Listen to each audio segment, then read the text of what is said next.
Hello everyone and welcome to the final week of our ENGL 100 English Composition class.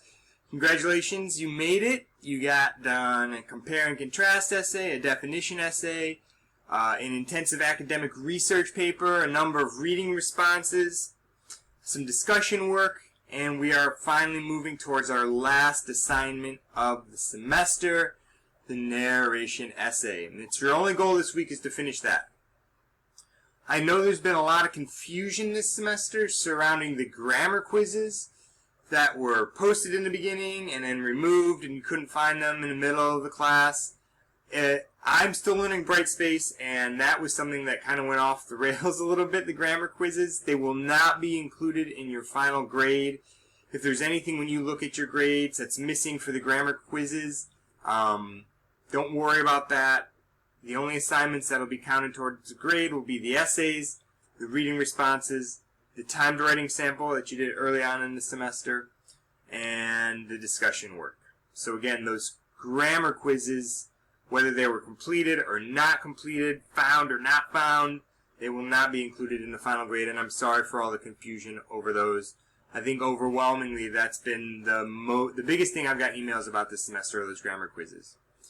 So I really apologize for the confusion and stress that might have caused anybody. This week you're working on narration, and it's your final essay. It is a short narrative piece, and as you know from the Moth podcast work last week and White Lies, the narrative that we read, narratives have a few things in common. One, they have a clear context, so you got to let the reader know what time frame you're talking about. Did this happen 10 years ago? Did this happen last week? How long did it happen for? The details are the most important. I love this part about narratives, that you can use really specific, wonderful details. You can be specific, just like that writer advocated for in the first week of class. And you can use colors, size, smells, any kind of adjectives to describe those details. I know in White Lies, I always remember the way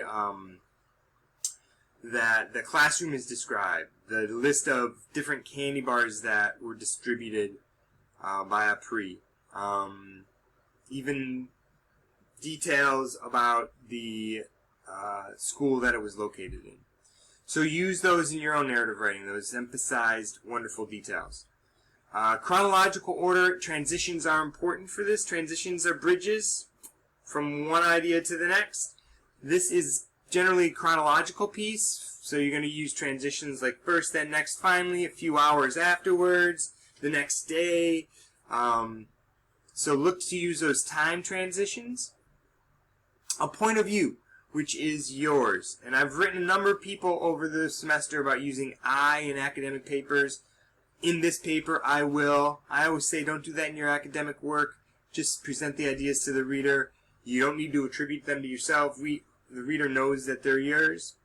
But for this, since this is a personal story, of course you're going to be using I, and I is appropriate for this assignment. So don't shy away from writing from your own point of view. And finally, a meaningful point or purpose. Every great story has a point about life. And some of the greatest stories have very poignant, powerful stories about life. White Lies had a couple different purposes, I think. One, to show the effects of bullying, certainly. Two, how new people coming into a situation can sometimes struggle. But three, there's this wonderful point about life and about how memory works. And at the end of that essay, the author really asks herself, what did she do? Was she the person who stood up to the bullies? Was she the person that saw the young girl at 7-Eleven buying the candy bars that she said her father got at work? Or was she the person who accepted the candy bars and took advantage of the situation?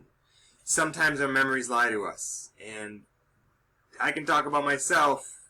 Some of the stories that I tell, I present myself in a better light than maybe what the reality was. Memory can trick us that way. And that's what she wanted to say in White Lies, along with a few other themes there about life. So when you're writing your narrative story, think about what point you want to make about life. What do you want to express about the world we live in? What do you want to express about being human? Okay, that's our goal for this week, is the narration. Everything pretty much should be graded. I have a few academic research papers left to post. I'll have those done within the next day or two. And I'm going to go through the class and make sure I picked up any assignments that were submitted late and grade those. I want to thank you for a wonderful semester. I want to congratulate you on getting through this semester and getting through your English composition class. There are a lot of particular challenges to this class, but even more so this semester, so you should really pat yourself on the back for finishing the work and finishing it strong. I also want to wish you the best of luck in the future.